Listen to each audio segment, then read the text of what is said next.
तो छात्रों, आज हम एक नई कहानी पढ़ेंगे। गद्य भाग में एक नए पाठ की शुरुआत करेंगे।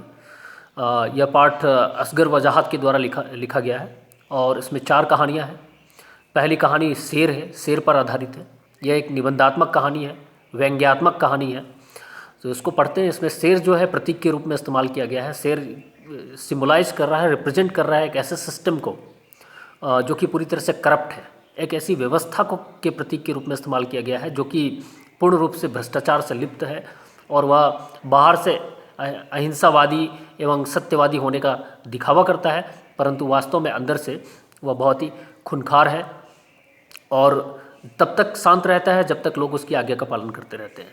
जैसे उसे ये आभास होता है कि लोग उसकी आज्ञा का पालन नहीं कर रहे हैं, वो अपने असली रूप में आ जाता है। तो आइए इस पाठ को देखते हैं। इस पाठ में शेर जो है वह तपस्या करते हुए दिखाया गया है, जो कि झाड़ियों के बीच में बैठा हुआ है और झाड़ियों के बीच में बैठ करके ऐसा लगता है कि वह बहुत बड़ा तपस्वी है, तपस्वी होने का दिखावा करता है। लेखक जो है पेड़ के पीछे से छुपकर और सारे नज़ारे को देखता है। एक एक करके जानवर आते हैं और सारे जानवर उसके मुंह के अंदर समाते चले जाते हैं किसी न किसी लालच में। पहले एक गधा आता है लंगड़ाता हुआ। वो गधा जो है शेर के मुंह के अंदर दाखिल होने जा रहा था। तब तक लेखक उससे सवाल पूछता है कि तुम शेर के मुंह में क्यों जा रहे हो, ये तो शेर का मुंह है। तो गधा जवाब देता है कि शेर का मुंह नहीं है, शेर के मुंह के अंदर बहुत बड़ी हरी घास की मैदान है और मैं घास चरने के लिए जा रहा हूँ। वो घास की लालच में शेर के मुंह के अंदर घुस जाता है और फिर उसके पश्चात लोमड़ी आता है और लोमड़ी भी शेर के मुंह की तरफ आगे बढ़ने लगता है। उस पर लेखक पूछते हैं कि इस शेर के मुंह के अंदर क्यों दाखिल हो रहे हो भाई, तुम्हें अपनी जान प्यारी नहीं है क्या? इस पर लोमड़ी कहता है कि अरे ये शेर का मुंह नहीं है, ये रोज़गार का दफ्तर है। मैं यहाँ जाऊँगा तो मुझे रोज़गार मिलेगी, नौकरी मिलेगी और नौकरी की दरख्वास्त देने जा रहा हूँ, मैं एक अर्जी देने जा रहा हूँ नौकरी के लिए। ऐसा कहकर के वह स्वर्ग के अंदर वह शेर के मुंह के अंदर दाखिल हो जाता है। इस प्रकार वह कई जानवर आते रहते हैं और सभी से वह सवाल पूछता है, लेकिन कोई उसकी बातों पर भरोसा नहीं करता है, लेखक की बातों पर भरोसा नहीं करता और सभी शेर के मुंह के अंदर दाखिल होते रहते हैं। कुत्तों का एक बहुत बड़ा जुलूस आता है जो कि हंसते गाते आगे बढ़ रहा होता है। उनको भी लेखक चीखता चिल्लाता हुआ रोकने की कोशिश करता है, परंतु वह कुत्तों का जुलूस रुकता नहीं है, वह शेर के मुंह के अंदर सीधे दाखिल हो जाता है। फिर कुछ दिनों पश्चात लेखक को ये पता चलता है कि शेर जो है बहुत ही अहिंसावादी है और वह सभी की मदद करता है, वह दयालु है, परोपकारी है, उसके परोपकार के चर्चे चारों तरफ गूंजे हुए हैं। तो वह भी मन बनाता है कि वह भी शेर के पास जाएगा और अपनी समस्या का निदान प्राप्त करेगा। वह वहाँ जाता है और वहाँ शेर जहाँ बैठा हुआ है उसके बगल में उसके स्टाफ है। उन स्टाफ से वो पूछता है, उन लोगों से पूछता है कि क्या भाई शेर के मुंह के अंदर जाने से रोज़गार मिलेगी? मैं बेरोज़गार हूँ, मुझे कोई नौकरी चाहिए, क्या रोज़गार मिल जाएगा?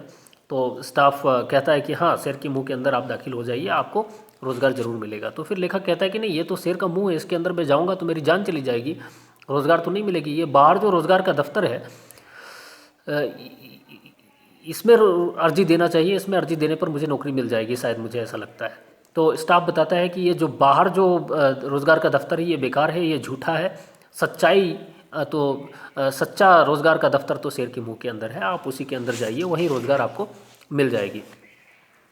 लेखक को भरोसा नहीं होता और लेखक कहते हैं कि इस बात का प्रमाण क्या है, सबूत क्या है कि शेर के मुंह के अंदर रोज़गार का दफ्तर है? इस पर स्टाफ बताता है कि जहाँ विश्वास होता है वहाँ प्रमाण की आवश्यकता नहीं होती है, जहाँ विश्वास होता है वहाँ सबूत की आवश्यकता नहीं होती है, किसी को भी सबूत की ज़रूरत नहीं पड़ती है। जहाँ भरोसा अच्छा चल रहा हो वहाँ व्यक्ति सबूत की मांग नहीं करता है।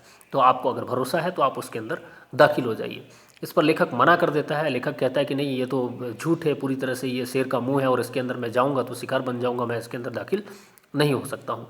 इस पर शेर गुस्से में आ जाता है, क्रोधित हो जाता है और वो अपने असली रूप में भयंकर रूप धारण कर लेता है और इनके ऊपर, लेखक के ऊपर हमला बोलने की कोशिश करता है। इस कहानी के माध्यम से यही बताया गया है कि सत्ता तब तक ही शांत रहती है जब तक आप उसका विरोध ना करें, शांतिपूर्वक आज्ञा का पालन करते रहें। जब आप विरोध करेंगे तो सत्ता का असली रूप आपको देखने को मिल जाएगा। ये एक व्यंग्यात्मक कहानी है। आइए इसके प्रश्नों के ऊपर चर्चा करते हैं। लोमड़ी स्वेच्छा से शेर के मुंह में क्यों चली जा रही थी? लोमड़ी अपनी इच्छा से शेर के मुंह में क्यों चली जा रही थी? क्योंकि लोमड़ी को रोज़गार की ज़रूरत थी, वो बेरोज़गार थी। वह रोज़गार पाने के लिए एक दरख्वास्त देने के लिए शेर के मुंह के अंदर दाखिल हो रही थी, एक एप्लीकेशन पुटअप करना चाहती थी, एक दरख्वास्त देना चाहती थी। इसलिए कहानी में लेखक ने शेर को किस बात का प्रतीक बताया है? कहानी में लेखक ने एक ऐसी शेर को ऐसे सत्ता का प्रतीक बताया है जो कि लोगों के आंखों पे पट्टी बांधकर लोगों को मूर्ख बनाकर अपनी मनमानी करता रहता है।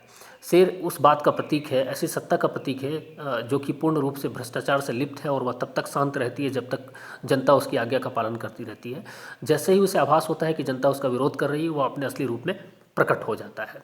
वह अहिंसावादी और सत्यवादी होने का दिखावा करता है, परंतु वास्तव में होता नहीं है। शेर के मुंह और रोजगार के दफ्तर के बीच क्या अंतर है? शेर के मुंह और रोजगार के दफ्तर के बीच में सामान्य अंतर है। देखिए, इसको आसानी से समझा जा सकता है। शेर के मुंह के अंदर आप जाएंगे तो शेर के शिकार बन जाएंगे और आपकी जान चली जाएगी, आप मृत्यु को प्राप्त हो जाएंगे। रोजगार के दफ्तर में जाएंगे तो आपको रोजगार मिलने की संभावनाएं रहेंगी, वहाँ दौड़ भाग करना पड़ेगा लगातार, आप अर्जी दे सकते हैं, आपकी जान बची रहेगी और आप नौकरी के लिए प्रयास कर सकते हैं। यही अंतर है। प्रमाण से अधिक महत्वपूर्ण है विश्वास। कहानी के आधार पर टिप्पणी कीजिए। तो जहाँ भी व्यक्ति रिश्ते में विश्वास है, जहाँ संबंध में विश्वास होता है, वहाँ सबूत की आवश्यकता नहीं पड़ती है।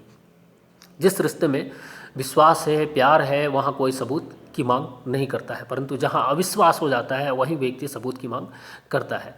जैसे कहानी में सारे जानवर जो है वह शेर के ऊपर आंख मूंद करके विश्वास करते हैं, और इसी विश्वास का नतीजा है कि वह बिना किसी सवाल जवाब के शेर के मुंह के अंदर दाखिल होते चले जाते हैं।